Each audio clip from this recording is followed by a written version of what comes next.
Good evening, everybody, and welcome to another edition of the Sports Exchange. My name is Scott Morgan, Roth Motor City Madman.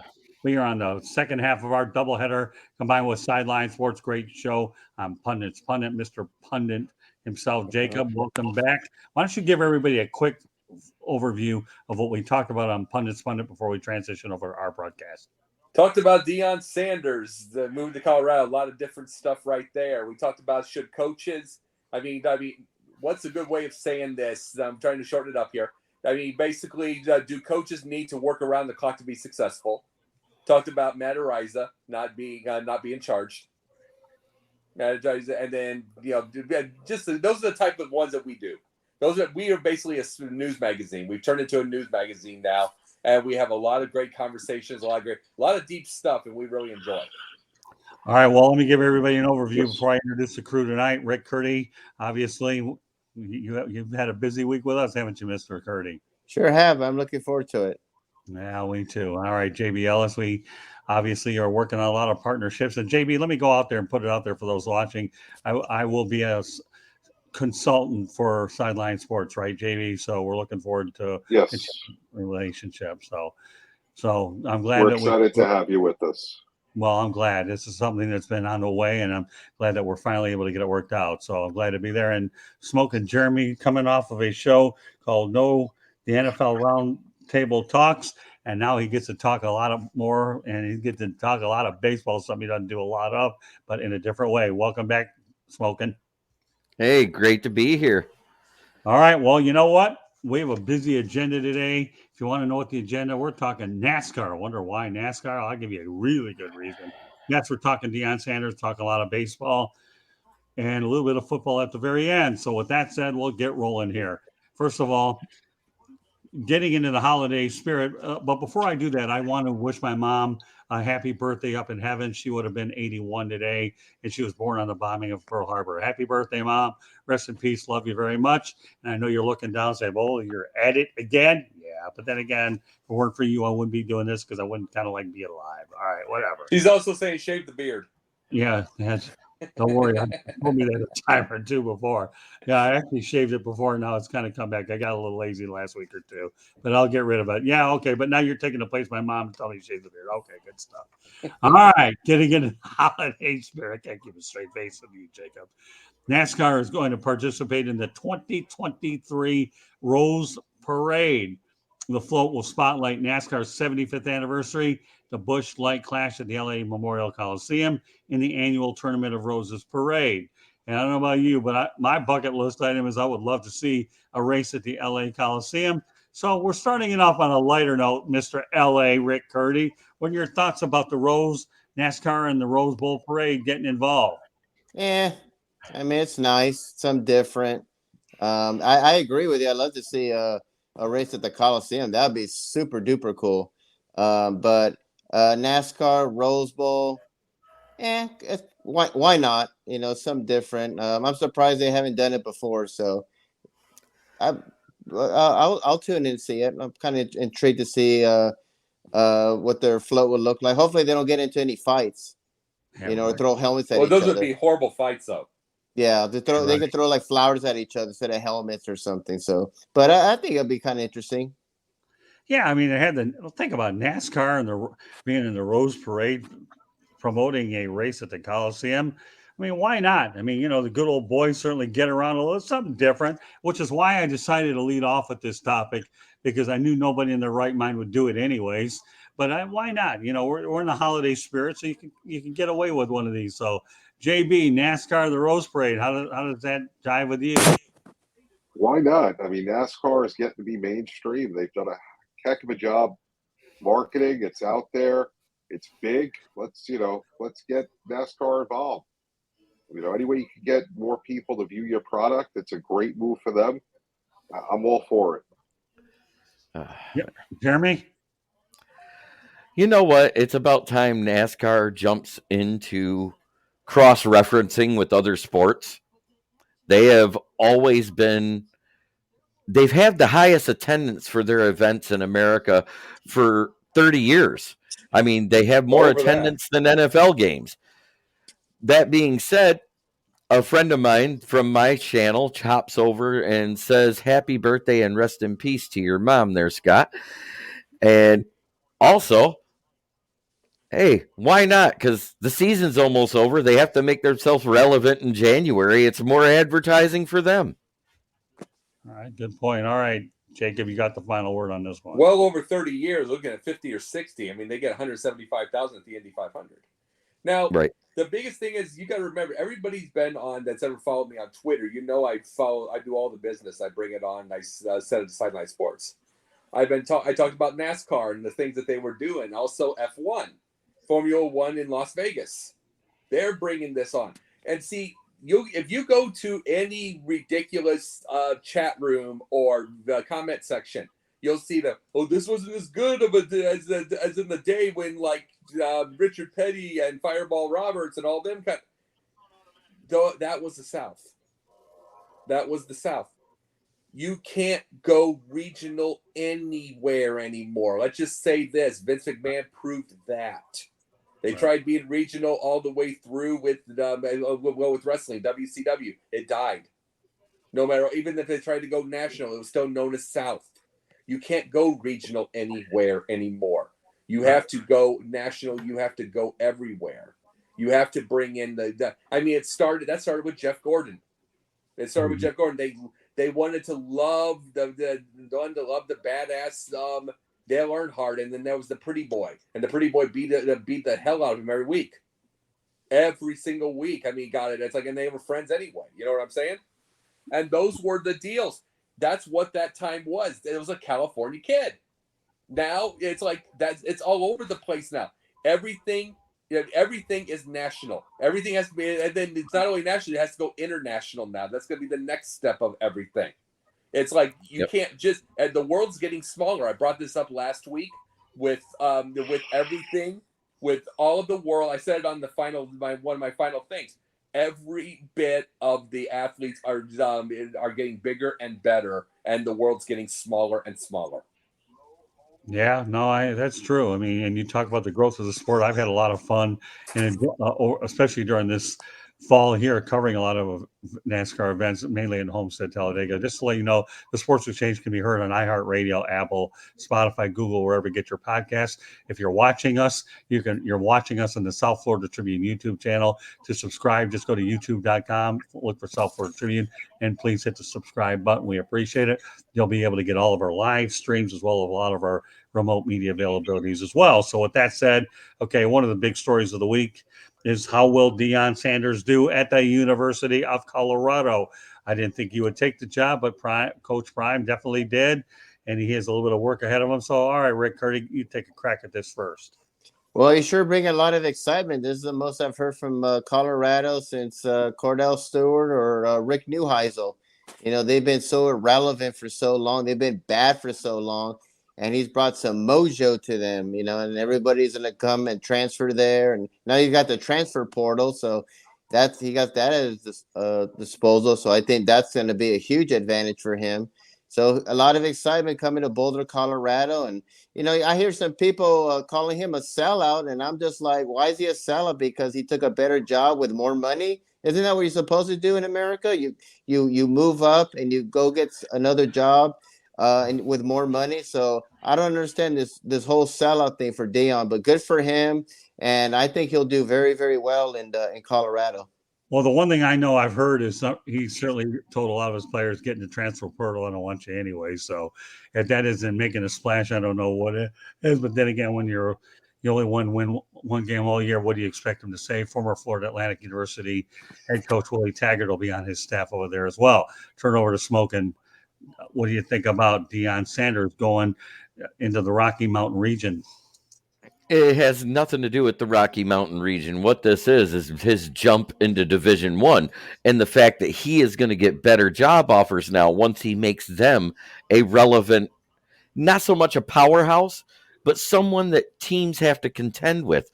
Nobody's had to contend with Colorado since that time they accidentally beat Michigan with a field goal. I mean, that's how long they've been irrelevant. Right. Okay, Jacob.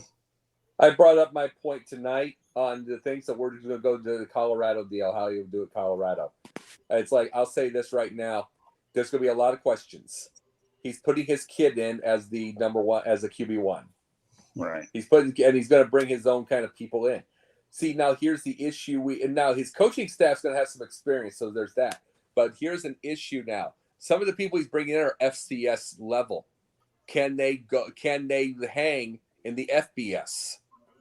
Can they hang in the Power 5? I can possibly answer some of that because some of those FCS kids come to the NFL and do better than the kids from Division One. No, you have a good point with that. I'm just saying that by itself, it doesn't make it as there's questions. Because Shedeur Sanders did really well as a quarterback.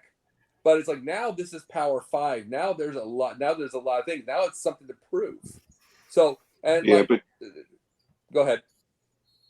No, but you're also not taking into effect that a lot of these kids could have played in Power 5 schools, but went to the school because it was Deion.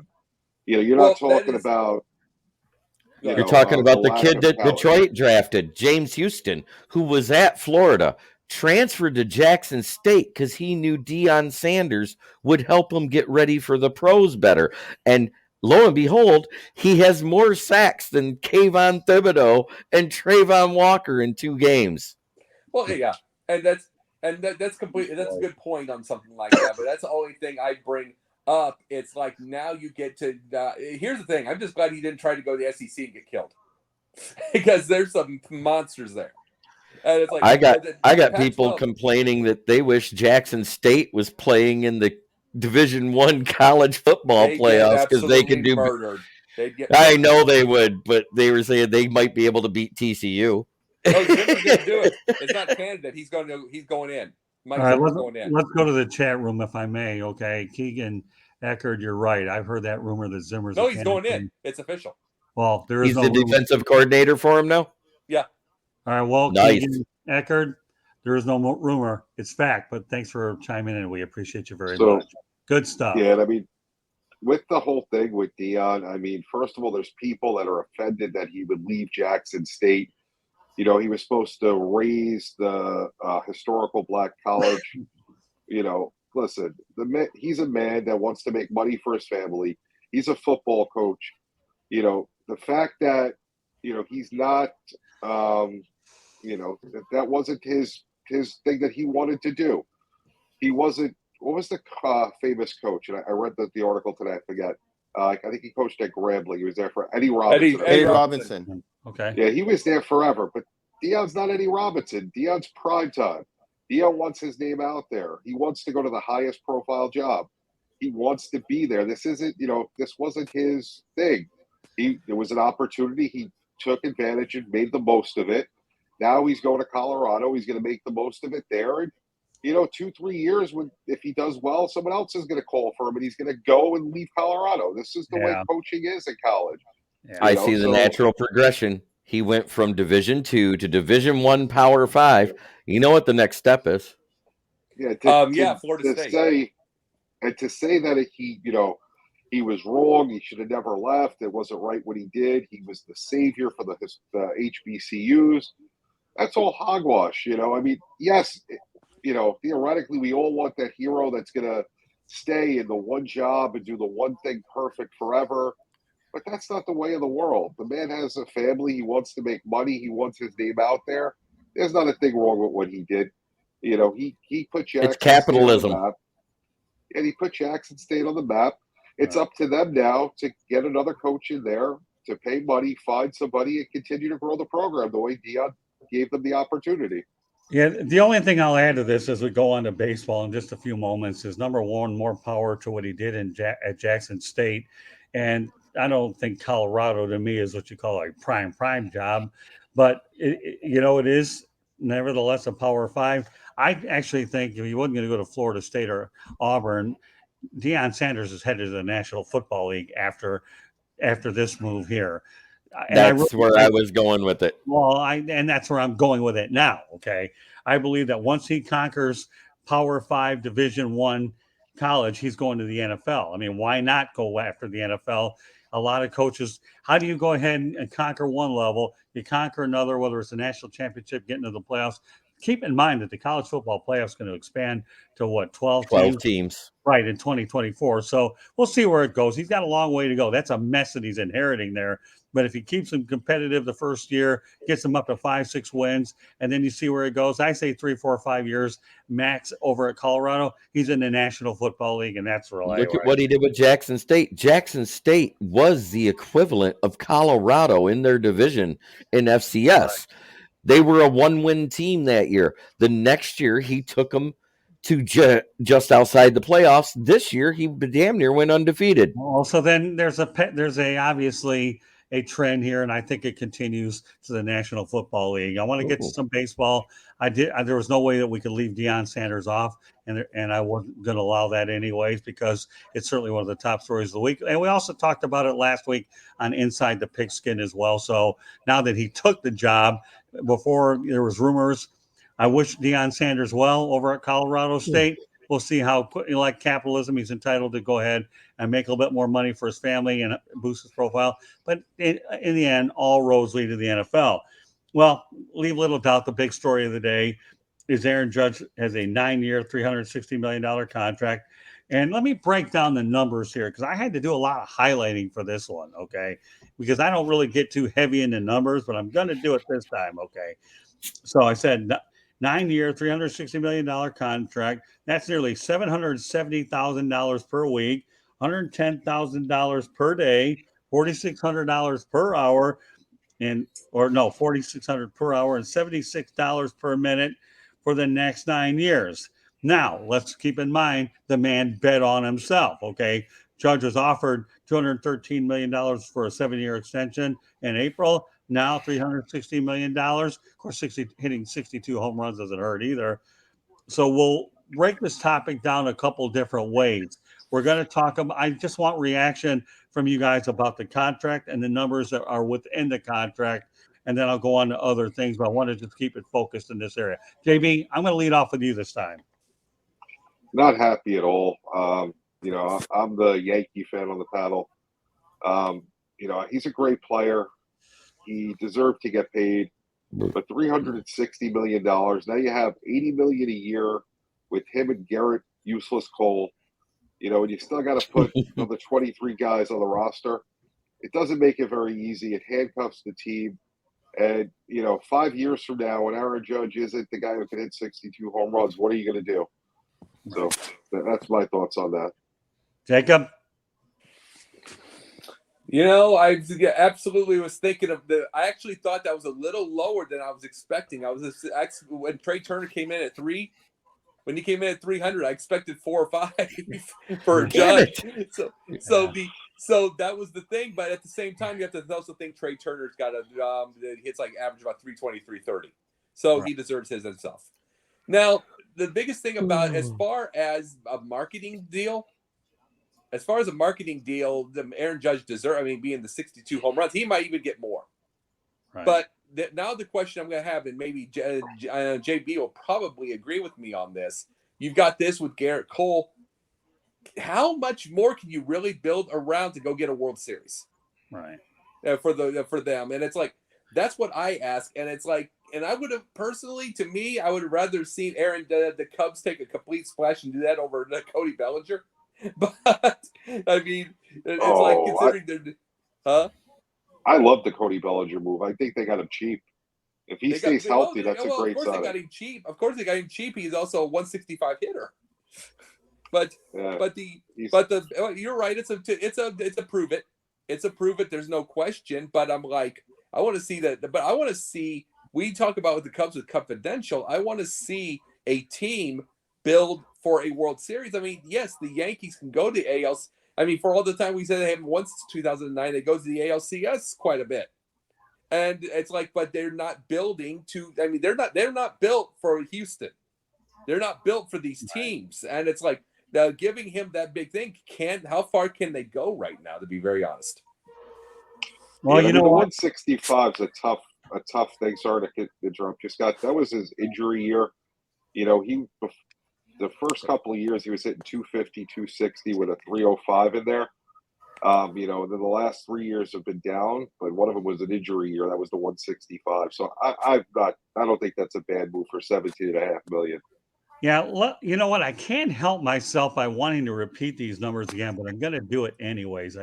Just because they blow me away. Now I'll turn over to Rick and Jeremy. But for those of you just joining us, okay, and we're on Aaron Judge, a 9-year, $360 million contract that's nearly $770,000 per week, $110,000 per day, $4,600 per hour, and $76 per minute for the next 9 years. Same amount of money as Rick Curdy makes. Yep. I mean, I don't know what minimum wage is, but I can tell you right now, okay, it isn't $4,600 per hour. So federal minimum wage is still $7.25. So it literally who makes takes them $7.25 now? Who makes $7.25 anymore? Very few. But I'm just saying, that's what the federal minimum wage is right now. All right, You know what? Keegan Eckerd's on a roll. So guess what? We're going to let Keegan help us out a little bit. So go ahead, guys. Rick, let's go ahead. The thing about Judge is that, yes, he can hit home runs, but he strikes out a lot. If I had to guess, the Yanks didn't care about the strikeout problem. Well, you know what, Keegan? Good guess. They paid him. So with that said, Rick Curdy, take it from there. Well, give me your thoughts on Aaron Judge. I mean, it's no surprise we knew he was going to make $1 billion. We knew he was going to sign like a 10, 12, 15-year deal because that's what they do now. I mean, he's 30 years old. Only 9. I mean, I think they got him for a bargain, to be quite honest with you. Other teams were going to give him more money. Apparently the Padres or the Giants. And he chose to stay in New York. So not a big surprise. I actually thought it'd be like $400 million, to be quite honest. So, he's staying. But yeah, he's injury prone. And in the next 5 years, when he's like, 35, 36, he's not going to be the same. So I just see an Albert Pujols contract right here. All right. I'll close this topic out with smoking. Go ahead. As soon as I saw Trey Turner get $300 million, I knew Judge was getting paid more. I mean, that's all there was to it. Because Trey Turner's good, but he doesn't hit for that much power and that many ribbies. That's just a given. That being said, he needs to improve his postseason play. He needs to also improve his plate discipline so he could possibly do better later on. Okay. Well, I like Will Vogel's comment. He deserves this contract because he's one of the face of the league. And I know in the past, I know in the past I've also I've done shows actually on whether MLB markets its stars. So Will Vogel's on point with that. So, all right, let's continue on the theme of MLB contracts. I have a lot I want to get to in the time that we have. So we're going to take it over to this. Mike Trout, okay, $426.5 million over 12 years. $35.5 million annual estimated value. Mookie Betts checks in at $365 for 12. $30.4 million annual value. And of course, we just talked about Judge, $360 million, but he gets 9 years with $40 million. That's a lot of dough out there. So you know what, Jeremy? You ended the last topic. You're going to start, and I'm going to whip it around again. So go ahead, Jeremy. That's a lot of money for 3 of the bigger stars, and hopefully MLB will at least market these guys anyway. So Jeremy, go ahead. Will Mike Trout ever play another full season again and earn that money? Probably not. He hasn't done it for 3 straight years. He gets hurt a lot. Granted, when he's on the field, he's one of the best to play the game, but he doesn't stay on the field. I think he was overpaid. The next guy, Mookie Betts, solid player, getting long in the tooth. Is he going to live up to that contract? Probably not. Sports is the only place where you get paid future better for past performances while you were failing at parts of it. I don't get it. I don't like it, but that's just the nature of the beast. And without a hard salary cap in the major leagues, you won't see this change. Fair enough. Okay, Rick. These contracts are ridiculous. I remember when Bobby Bonilla, I know he's still getting paid. I remember when he got a 5-year, $25 million, and you're like, oh my God, what is going on with it? That's ridiculous. And now it's like, that's nothing. That's like, I mean, I think the water boy gets more than that now. So, I mean, these contracts are insane. I hate them. I wish we had a salary cap. You know, that's not going to happen. These agents are just dollar sign. They're the ones who will control Major League Baseball and all the sports are the agents. Forget about the commissioners or the coaches. It's the agents who run this league. And this money is just so insane and it's guaranteed. So like Jeremy said, Judge is getting awarded for hitting 62 home runs. Is he going to do that again? I seriously doubt it. They're just bad contracts. In the last 3 or 4 years, they don't do well. No one deserves. I mean, not even Babe Ruth, deserves that type of money. It's ridiculous. All right, Jacob. To bring up the point, thank you, Rick, because I'm usually the one that makes up that whole thing about the agents and lawyers running these leagues. But thank you for bringing that. I mean, I'm starting to make a good deal on this. It's the truth. Yeah. Now, the biggest thing about this, though, is when you say these 9 years and all that kind of stuff like that, the only thing I think of, I don't think about them finishing it. I think about who they're going to finish with. And because there's always going to be somebody down the line that's really, really close. Like, desperate enough to give up the world. Yep. Yeah. Everything like that will take on that contract. That'll take it on. That'll take most. Because unless you're an idiot as a GM, which remember what happened with the Tennessee Titans GM, who got fired after A.J. Brown torched him. Yeah, right. Unless you're an idiot, you're not going to take on all that money in the first place. So you're going to find somebody to take that money on. And it's usually halfway through the contract.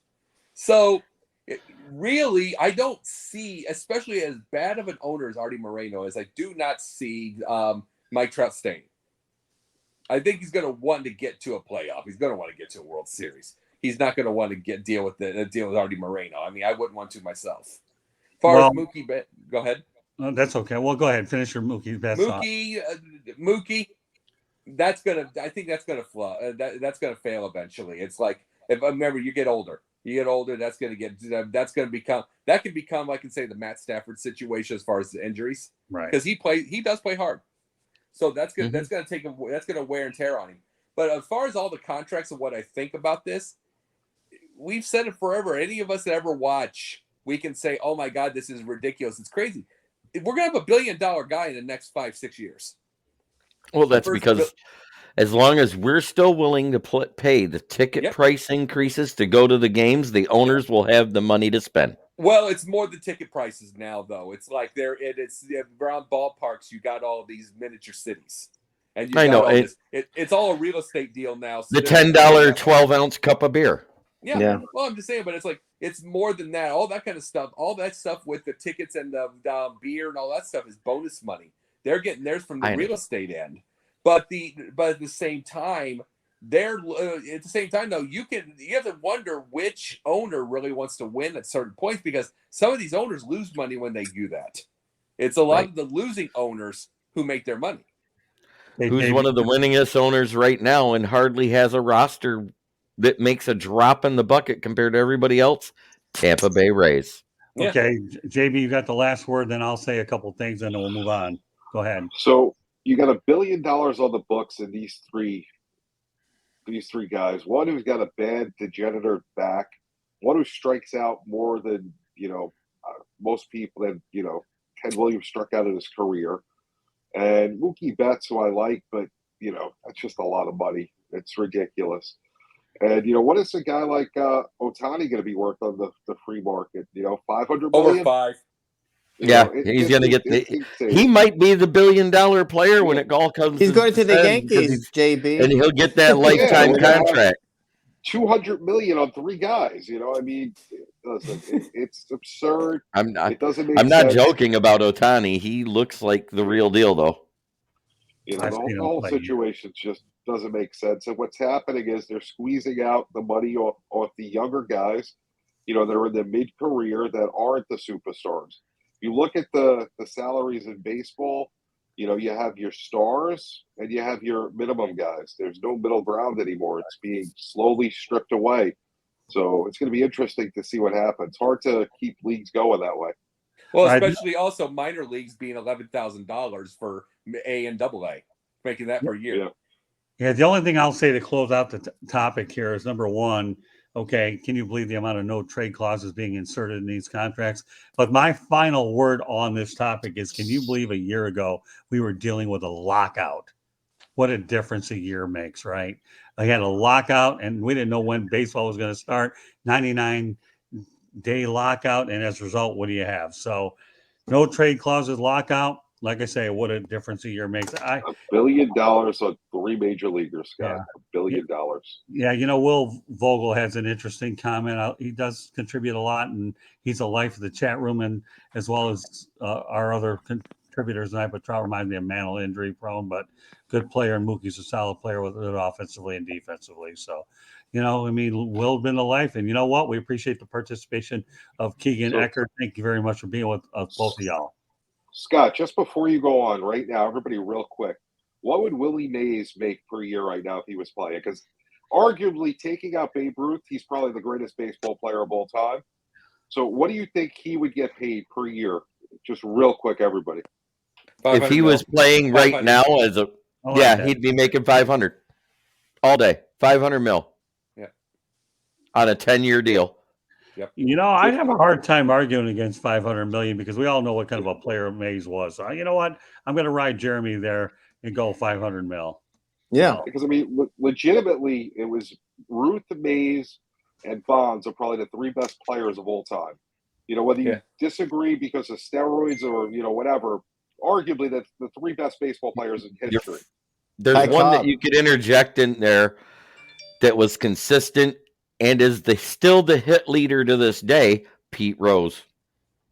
Yeah, he was really good, but he was not a home run hitter. The other guys all hit home runs. What about Ted Williams, who won 2 Triple Crowns, or Stan Musial, or Hank Aaron? My goodness, what would Hank Aaron be making right now?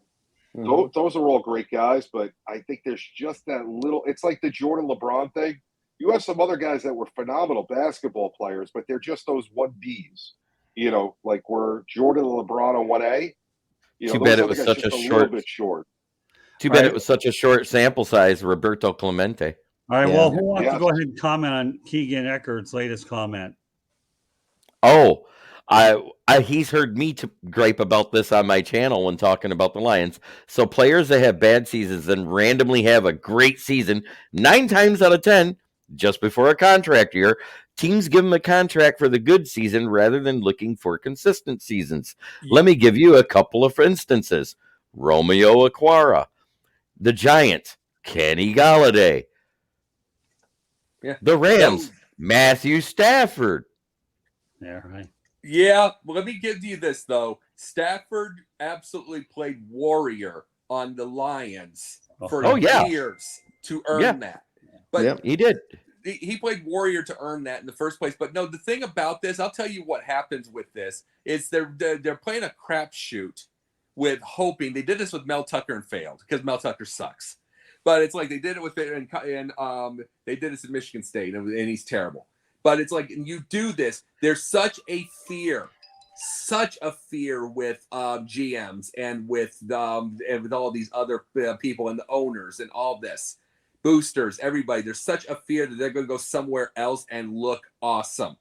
It's like you're making a guess. I'm just saying this real quick. You're making a guess. Will that be the only time? If we say no and then they're awesome in, say, Michigan, let's say hypothetically, Michigan State to Michigan, hypothetical. They're awesome. Then we're screwed and I lose my job and blah, blah, blah, blah. They had that fear. Everybody lives off of fear all the time. So they do this, a knee-jerk reaction. Fans do the same thing with their own team. Well, I'm going to say you're overreacting on Mel Tucker because do you know what he's working with this year?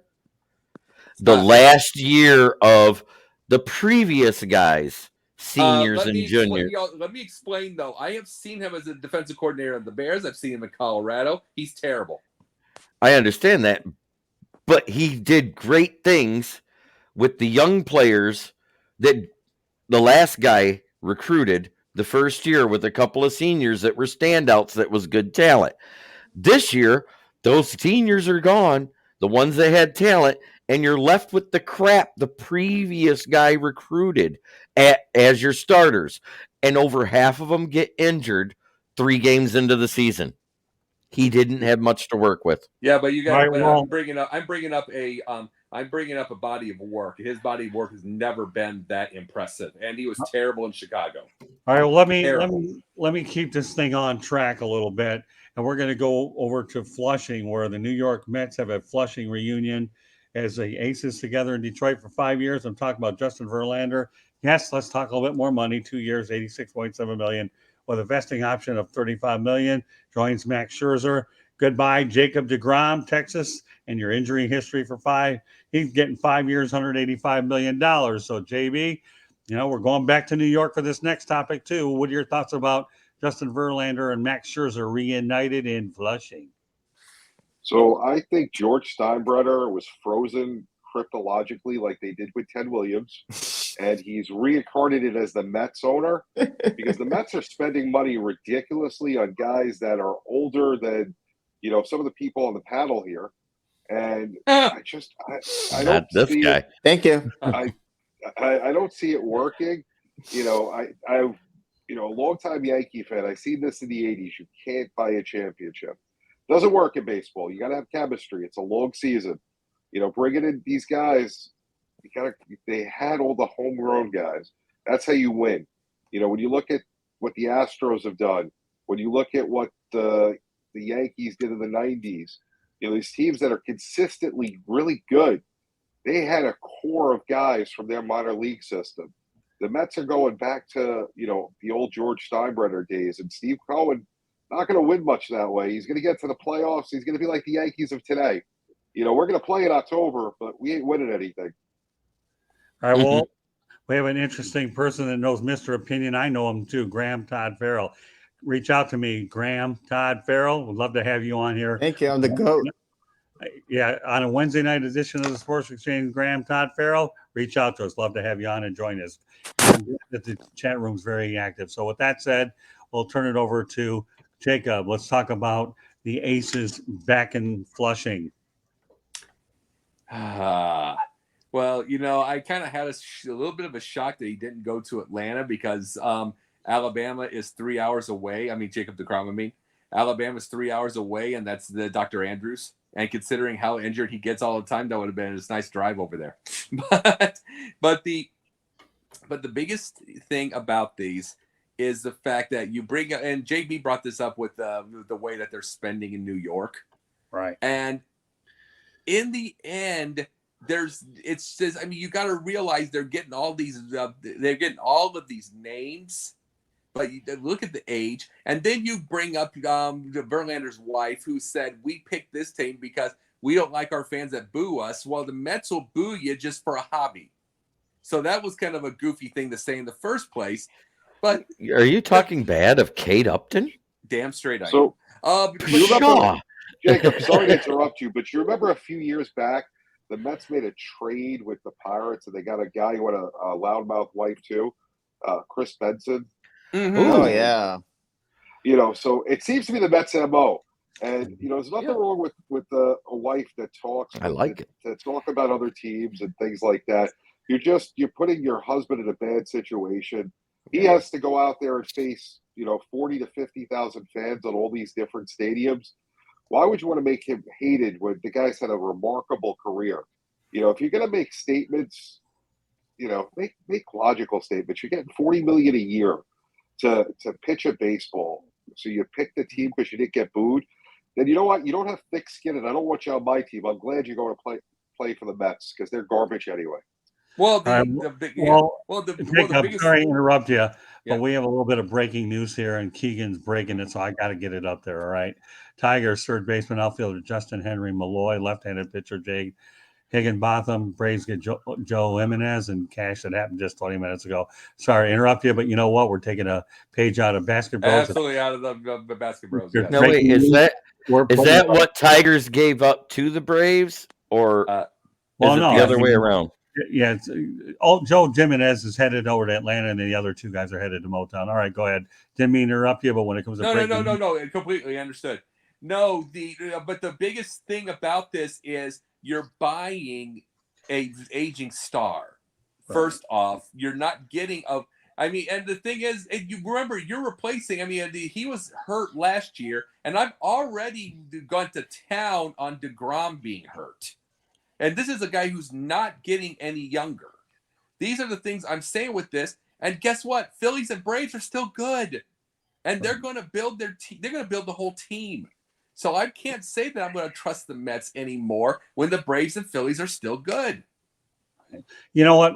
Before I turn to Rick Curry, I just have a quick opinion on this because I want to keep moving it along here.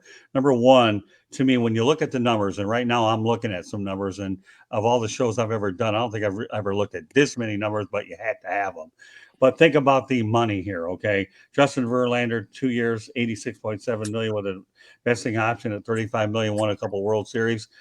And then the trade-off is you're letting Jacob DeGrom go, who, by the way, this is a desperation move by Texas to get relevant, okay, is what it is. So Him is half of every year. Well, yeah, I know, but I'm just saying, Jacob, sometimes teams will overpay for desperation to get relevant, but they're bringing on a guy 5 years, $185 million. So if you look at the money, it's like $100 million versus $185 for a guy that to me is like paper mache is what he is. So, I like what the Mets are doing to add Verlander, the trade for DeGrom to fix him. But the X factor that I have to make sure that's understood here is Buck Showalter, the manager, knows how to handle pitchers. This guy does. And, I think the one thing that Dusty Baker did a great job with Verlander, and Buck Showalter will do equally as well with him. But that's just my thought, okay? Rick Curdy, go ahead. Well, to me, this is a short term. We want to win a World Series now. And thank you, JB, for thinking that Verlander's older than me. I think he's 38, so I appreciate that. Makes me feel good. But, they're great players. They're going to the Hall of Fame, no doubt about that. But do you want to give all the – I mean, that's just sports. Remember we talked about Judge and how people overreacted. We're going to give him all this money, even though he's been injury prone for so long, for a lot of his career. And now you see the Mets doing that because they lost DeGrom and they're like, oh my God, we need to replace him. So let's get Verlander. And I'd rather have Verlander than DeGrom, to be quite honest. Right. And Texas will regret that contract. That's stupid. You better believe they will. And I heard one of the reasons that DeGrom left to go to Texas, I mean, not just for the money, was because he was tired of the COVID restrictions in New York, so he went to Texas. I don't blame him. Yeah, so that's the rumor. I have no idea. I really don't care. But it'll be interesting what happens in Texas. But good for the Mets. I mean, they just want to make a big splash. They're competing with your nemesis with the Yankees, so they made a big splash. So they're all, and you got an owner that wants to spend money. So good for the Mets. You have an owner that wants to spend money, and he's putting all his poker chips on the front in the middle of the table, and he's betting on himself. And it's short term, but he feels confident. And hey, the Mets did win over 100 games, so far I think Cohen's doing a really good job. Yeah, the only thing I'll say to this before I turn over to you, Jeremy, is the fact that Jacob DeGrom won't have to worry about paying state income tax in Texas. So he's going to make out a little bit there. I know you get taxed heavily in the metropolitan New York. I don't know. I can assume that's the case, right, JB? You live up there, right? You get taxed a lot. It's ridiculous. Yeah. Okay. So with that said, Jeremy, we're talking. Stay on point. Okay. Yeah, I got you. About basically a trade here in an indirect sense with Verlander and DeGrom. Let's assess. No, wait.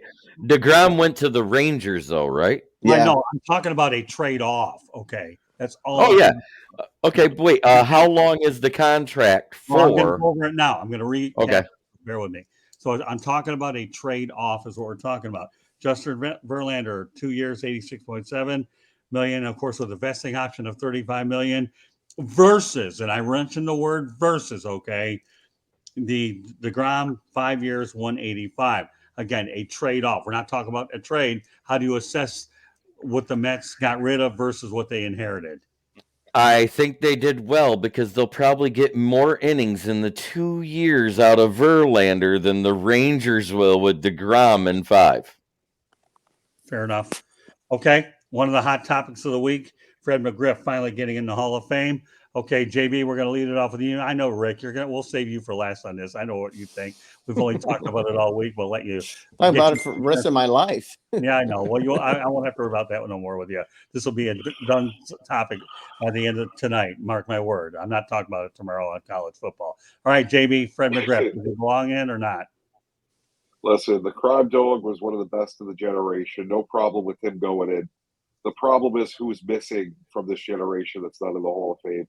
You know, I'm not going to mention their names because then we're talking about them all the time, and it doesn't matter because I'm pretty sure both of them are not on the Hall of Fame ballots any further because they've had their 10 years. They're going to have to go through the veterans committees. Right. You know, hopefully they get that done.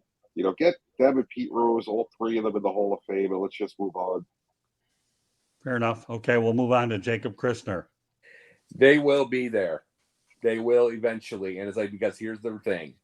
The Hall of Fame, as much as it's on TV, it's everything, it's a business. It is a business. And it's like, guess what? Fred McGriff's a name. So you can do this right now. It's a good story and it's a name. And that's one of the things that brings money. But eventually they're going to run out of those stories, and they're going to find the forgiveness, and they're going to bring everybody in. And Pete Rose will be one day. I don't know about that, but we'll see. Ain't gonna happen. Yeah, I'll be dead when that happens, but okay, who knows? All right, Jeremy. So will Pete Rose, but anyways, still gambling in Las that may be Vegas. the only way he gets that'll be how he gets in when he passes away. They'll put him in posthumously. Let's stay at the time, dog, so everybody gets their parting shots. I want to make sure everybody gets them tonight. Go ahead. Yep. He deserved to get in.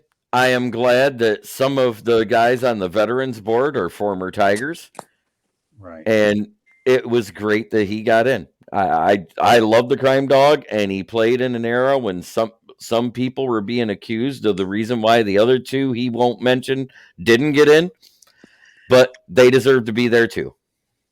All right, now now for the last time, okay, we're gonna let Rick Curdy talk about it because he's had a lot of opportunity to talk about Fred McGriff. Now, the best part about this thing with Curdy is I won't have to hear it anymore, right, Rick? Correct? Right. I've been saying this for 10 years at least, to say, why isn't Fred McGriff in the Hall of Fame? And you got all these other players who are like, really? He's in the Hall of Fame and not Fred McGriff? The guy was, to me, the most underrated, unappreciated baseball player I ever saw. He won Gold Gloves at first base. He won, led the league in home runs, both the American and National League in home runs. 7 straight years of 30 or more home runs, which back then was like hitting 40 or 50. Won a World Series, because we always talk about rings. He won a World Series with the Braves.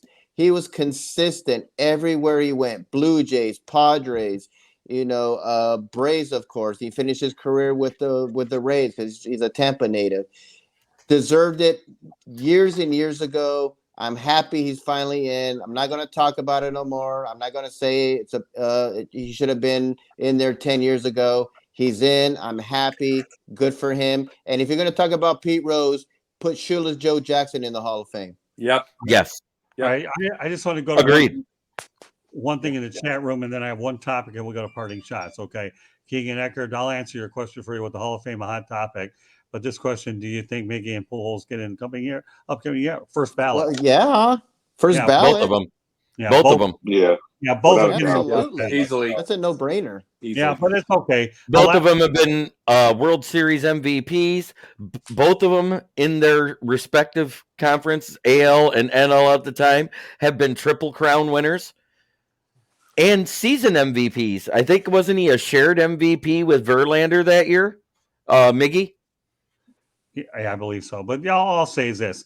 I value anybody that has a comment in the chat room, and I will get them up, as many up as I can, because you guys are the life of the broadcast anyway. So, but that said, okay, to me, the way I look at Fred McGriff, as Tom Lasorda once told me at the baseball winter meetings, because God delays does not mean that God denies. And guess what? The crime dog's in. But the one point I want to end it on that particular thing is when you think of how many games he lost because of work stoppages, he makes a 500 number without the work stoppages, and it probably makes it a different topic of conversation. He should have gotten in sooner. Nevertheless, he's in. Last topic of the night before we go to parting shots.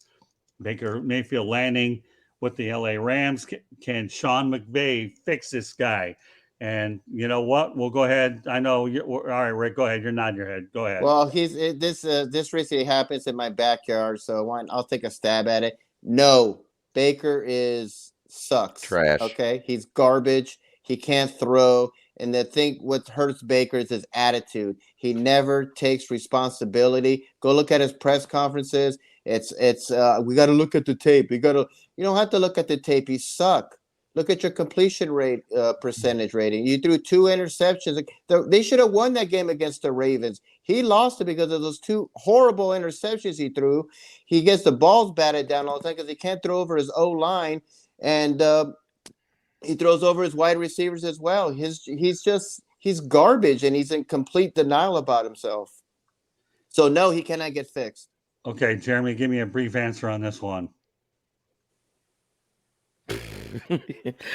McVay couldn't fix Goff because he didn't want to. He gets Stafford with the team that was built around Goff and still had to add 2 pieces to win a Super Bowl.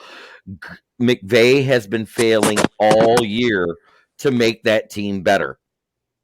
How do you think he's going to make a garbage QB better? That's good. I like that. All right. I'll let you quote while you're ahead with that comment because that was good. All right, Jacob. McVay had the biggest thing about it is McVay is a pretty damn good coach, but not here. Not here. For one thing, he has a system that is basically 7 receivers, a bunch of different you have a couple, only a couple of them are wideouts. Everything else is slot. It's a lot of behind the line, everything like that. They have no run game, and the blocking is horrible. They don't have an offensive line. Baker will get killed, and this will be his final shot. And here's another thing to think about: McVay wanted to leave. They convinced him to come back. After this, I think he could leave anyway. I think he's lost his mojo anyway. So trying to get a guy who's about done in the first place, trying to get him another what are you trying to get? Another 6 games? Right. Yeah, it's like no.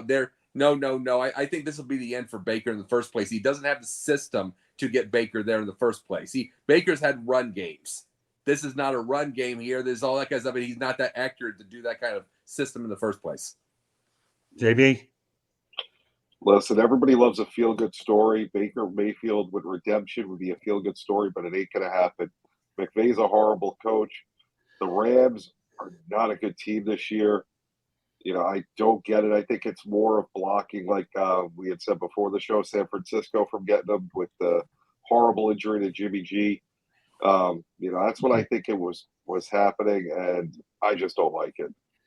All right. The only thing I'll say is Baker Mayfield is bordering around the category of being a bust, period. Okay. Borderlining? He is. No, he is. All right. And the Rams are the only team that wanted him. No other teams wanted him. Well, right. Okay, but he's in the bust discussion. That's all I'll say. All right, we're on to parting shots. JB, lead off. Listen, it's almost Christmas Day. And what does everybody love on Christmas Day? The NBA. We got bowl games, 8 million bowl games. I think, the sports exchanges played in a bowl game this year. There's so many of them. We qualified. But, when it's all said and done, the Christmas season, we got the NFL playoffs and the NBA on Christmas Day. The NFL swooping in and playing games on Christmas, thinking that, that they're the only league that matters. The NBA, Christmas belongs to the NBA. The NFL is doing whatever they can to try and draw business away from them. And you know what? The NFL product is just getting worse and worse. The referees are getting worse. The games are horrible. Last night or 2 nights ago, Tom Brady, how predictable was it he was going to win that game? There was 8 minutes left. They were down 16-3. I looked at the TV and I said, oh, we got plenty of time for Tom Brady to turn this into a 17-16 win. Sure enough, with 3 seconds to go, Tom Brady did it. So, you know what? I'll watch the NBA. At least it's something exciting, and we don't know what's going to happen. Jacob? All I can say is, as we go into 2023, that I can say this, I'll be a part of history once I have my kids one day, and I'll be telling them stories and grandkids and all that stuff. I was a part of the biggest thing as far as the advent of a rise of sideline sports. We're only getting bigger. Right. See you at the Super Bowl. See you at the football combine in Indy. So many other stories. We are moving up. Get in on it and start watching. I can't wait. Tell me about the Sideline Sports. I've never heard of it. I don't know. It's kind of Yeah, like listen. with your little thing in the background. It's kind of like when they say everything's fine and there's a fire. All right, well, good segue over to smoking. All right, give me a parting shot. I am ready for this part of the season, December. Meaningful football for some teams, and other ones circling the toilet bowl. Okay. And Rams being one of them. Yeah, I can imagine. All right, Rick, give me a quick parting shot. Matt Rule, another former Panther. I'm glad you're in Nebraska. You're a great college coach, but please shut up and stop making excuses about why you failed in Charlotte. Please stop saying I didn't draft these people. That Tepper lied to me and said this was a 5-year project when it was really a 2-year. I've heard him just flap his mouth about why he failed. He failed because he sucks in the NFL, and he's a good college coach, but he sucks in the NFL. And I don't care that you patting yourself on the back because you never lost the locker room. Matt, you never got the locker room to begin with. I'm glad you're gone. Good luck in Nebraska, but please stop talking and make an excuse about why you failed in Charlotte, North Carolina. You're just a terrible NFL coach. All right, I got a quick parting shots. We go over to let everybody know how they get a hold of themselves. My parting shot's a really easy one. I'm glad that Nike officially ended its relationship with Kyrieirving. He needs to keep his mouth shut and just play basketball in layman terms. He's to be seen, not heard, period. And I still wish he'd get blackballed. I'll be hard to press to see what he gets during free agency. That's it on my end. But that said, okay, everybody go around the horn real quickly. Let everybody know they get a hold of you. JB? JB_ the program on Twitter. Right here every Wednesday, J&J Sports Exchange at 7 o'clock. Both sides of the coin every other Wednesday at 11. And, of course, Sideline Sports Tuesday, 8:30 Eastern and DBTV.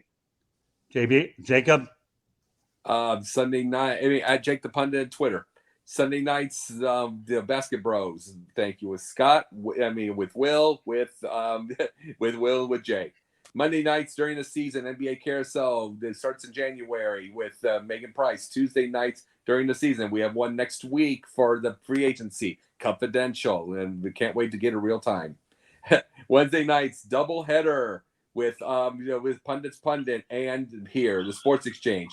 Thursday nights away from Sideline Sports, Yin and Yang with TJ Sanson talking everything from film and psychology to politics and everything in between. And then when I'm